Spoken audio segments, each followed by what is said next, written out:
যখন তোমার পাপ তোমাকে বাধা দিবে না, তোমার ভিতর থেকে একটা বাধা আসবে না যেটা পাপ, বুঝবা যে ঈমান নাই তোমার। যখন ভিতর থেকে পাপ করলে একটা বাধা আসে, বুঝবা তুমি ঈমানদার।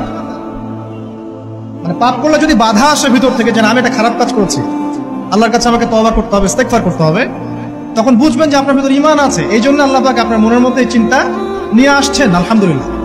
যখন পাপ করতে করতে দেখবেন আপনার মনে কোনো ফিলিংসই নাই, তখন বুঝবেন যে আসলে আপনার ভিতর ঈমান আর কিছু বাকি নাই, যেটা আছে খালি ফসকার মতো, একটা নুক্তার মতো। তার মানে একজন লোক জানাকারী হতে পারে, সে যতই ভালো হোক, যদি সে মহিলার সাথে নীরবে সাক্ষাৎ করে বিবাহ বহির্ভূত সম্পর্ক, তাহলে আমরা ওকে জানি বলি। কি বলি? কি বলি? জানি। কি বলি? মানে জানাখোর। কি বলি? কিন্তু আফসোস, আজকে সমাজে মুসলিম এটা মেনে নিয়েছে যে লোকটা জানাকারী কিন্তু মুসলিম, লোকটা সুদখোর কিন্তু মুসলিম, লোকটা মদখোর কিন্তু মুসলিম, লোকটা উগ্র উচ্ছৃঙ্খল কিন্তু মুসলিম, লোকটা মিথ্যেবাদী কিন্তু মুসলিম, লোকটা জালেম কিন্তু মুসলিম। আফসোস, মুসলিমরা এটা তাদের মাথা থেকে বাদ দিয়ে দিয়েছে যে ঈমানের সঙ্গে সঙ্গে শিরিক করে মুশরিকও হয় মুসলমান। এখন বলবে পোশাক যার যার অধিকার, মাইয়ারা ছোট ছোট পোশাক পরবো, তোমরা কি তোমরা সিরিয়াস হবা কেন? একটু ছোট পোশাক দেখলেই, আবার কেউ কেউ বলে আমগো জামার ফিতা দেখলেই তোমার যদি চেতনা দণ্ড দাঁড়ায় যায়, তাহলে তুমি নিজের চোখরে সামলাও, তুমি সিরিয়াস হও কেন? ভাবতে এমন, পোশাকের কোনো দোষ নাই, সব দোষ হলো পুরুষের চোখের, আর সব দোষ পুরুষের চেতনা দণ্ডের। যেটাকে অন্য ভাষায় বা অন্য উদাহরণ দিয়ে বলতে হবে, গোবরের মধ্যে কোনো গন্ধ নাই, হাগুর মধ্যে কোনো গন্ধ নাই, সব গন্ধ আপনার নাকে। আপনি বললেন এই এখানে গোবর পড়ে আছে, কি লাগে, পরিষ্কার কর, গন্ধ লাগে। এ বলবে আরে গোবরে গন্ধ থাকবে কেন, গোবর স্বাধীন, সে তার স্বাধীনতা ভোগ করছে, আপনি এখানে নাক গলানোর কে? আপনার নাকরে সামলান, বলে কিনা এরকম? একই টাইপের উদাহরণ এবং একই টাইপের দলিল দিবে। আমরা ছোট ছোট পোশাক পরছি, কি হয়েছে, তোমরা টাকাও কিনলে, নজরের হেফাজত রেখো। কেউ কেউ আরো অ্যাডভান্স কোরআনের আয়াত শুনে যায় যে সূরা নূরে আছে, আরবি তো বলতে পারে না, বাংলাটা বইলা দেয়, মুমিনদেরকে বলে দেন তারা যেন দৃষ্টিরে নামায় রাখে আর নিজেদের ডান্ডারে হেফাজত করে, বলে না এটা? আয়াতটাও শুনে দিবে। তো নিজে ঠিক হয়ে যাও তুমি, আমাদেরকে নিয়ে চিন্তা করার দরকার কি? তাহলে খুব স্বাধীন না যে পোশাকের ব্যাপারে কোনো আপত্তি করতে পারবেন না? গ্রামে গঞ্জে মফস্বল এলাকায় যে পোশাক ইচ্ছা সে পোশাক পরে যাবে। এমনকি হাইকোর্ট থেকে পর্যন্ত এটা নিয়ে মন্তব্য করলো যে নরসিংদীর ঘটনায় যেই নারীকে জড়িয়ে পুরো মামলাটা দাঁড় করানো হয়েছে এবং একটা 60 বছরের বয়স্কা মহিলারে 2 মাস জেল খাটানো হয়েছে, এটা ঠিক হয় না, এটা ভুল হয়েছে। এই যুগের শ্রেষ্ঠ যুবক সে যে বলতে পারবে বুক ফুলিয়ে, বাবা মা আপনাদের যাকে মন চাই বিয়ে করান, আমি রাজি। ঠিক কিনা বলেন না?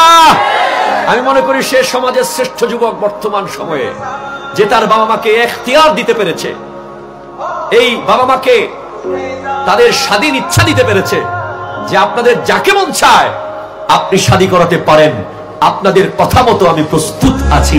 আমি বিশ্বাস করি ওই সংসারে সারা জীবন বাবা মার দোয়া থাকে। ইফতারির আগে যে দোয়া, ওইটা আল্লাহ ফিরায় না। ইফতারি করার আগ মুহূর্তে আমরা যে পেঁয়াজু, আলুর চপ, বেগুনি, এগুলো খান আপনারা? রুয়াবজার শরবত খান নাকি? এই যে সাজায় রাখা হয় ডিজাইন করে, এইগুলো রেখে যখন দোয়া করেন, এই দোয়াটা আল্লাহ শুনে খুব। আল্লাহ বলে কিরে ফেরেশতারা, ঘটনা কি? এত খাবার কেন? আল্লাহ রোজা রাখছে। কি চায়? আল্লাহ ক্ষমা চায়। তো খায় না যে তৃষ্ণার, তো আল্লাহ আপনার ভয়। আমারা দেখছে না, আল্লাহ আপনারা দেখে নাই। জান্নাত দেখে নাই, আমার জাহান্নাম দেখেছে আল্লাহ কিন্তু জানে। তারপরে ফেরেশতাদের মুখ থেকে বের করা হবে। সুবহানাল্লাহ পড়েন। আমার জাহান্নাম দেখেছি কিনা বলো? ফেরেশতারা বলে না, জাহান্নাম দেখে নাই। আমার জান্নাত দেখেছে কিনা বলো? জান্নাতও দেখে নাই, কিছুই দেখে নাই, আপনারও দেখে নাই। আল্লাহ এবার খুশি হয়ে যাবে। আমার খুশির জন্য আমার ভয়ে তৃষ্ণার্ত ক্ষুধার্ত সামনে খাবার হাত বাড়ালেই খেতে পারে, গ্লাসটা তুললেই পান করতে পারে, আমার ভয়ে খায় না।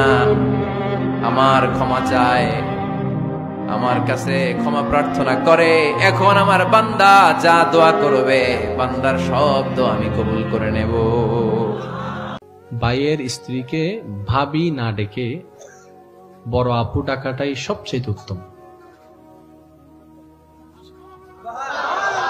এই জিনিসটা বুঝবেন, আমি কেন বলছি আপনারা একটু পরে বুঝবেন। ভাইয়ের স্ত্রীকে ভাবি না ডেকে বড় আপু ডাকা স্বামীর ভাইকে দেবর না ডেকে ভাইয়া বলে ডাকা, এটাই সবচাইতে উত্তম বর্তমানে। কারণ এই পর্যন্ত কোন ভাইয়ের হাতে বোনের ইজ্জত লুণ্ঠন হয় নাই।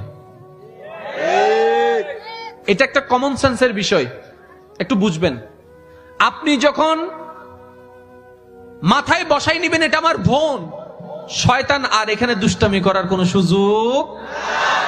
বোনে যখন বসাই নিবে এটা তো আমার ভাই, ওই দুষ্টামি করার কোনো সুযোগ, কারণ সম্পর্ক হয় পরে, দুষ্টামি শুরু হয় আগে।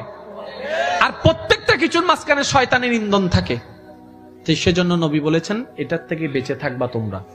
তা আমার একটা পরামর্শ থাকবে, ভাইয়ের স্ত্রীকে আমরা ভাবি না বলে বড় আপু বলে ডাকবো। বড় আপু ডাকবো। আর আমার ভাবি যারা আছেন, ভাইয়ের বউ যারা আছেন, ওনারা আমাদেরকে ভাইয়া বলে ডাকবেন, বড় ভাইয়া, ছোট ভাইয়া। তাহলে এই সম্পর্কটার মধ্যে একটা পবিত্র ভাব চলে আসবে। আরেকটা অনুরোধ করব, মানলে পারলে রাখবেন, সন্তানদের মধ্যে একজন থাকুক, দুইজন থাকুক, ভাইয়ের ছেলে থাকুক, বোনের ছেলে থাকুক, মেয়ে থাকুক, যারা থাকুক, এদের মধ্যে কথা বলা বলি শুরু করবেন আপনি দিয়ে। কি দিয়ে? আপনাদের কাছে, অনেকের কাছে এটা অড মনে হতে পারে, কিন্তু এটা ফিউচারে কাজে দিবে। আমার মেয়ে, আল্লাহ আমাকে 3টা মেয়ে দান করেছেন।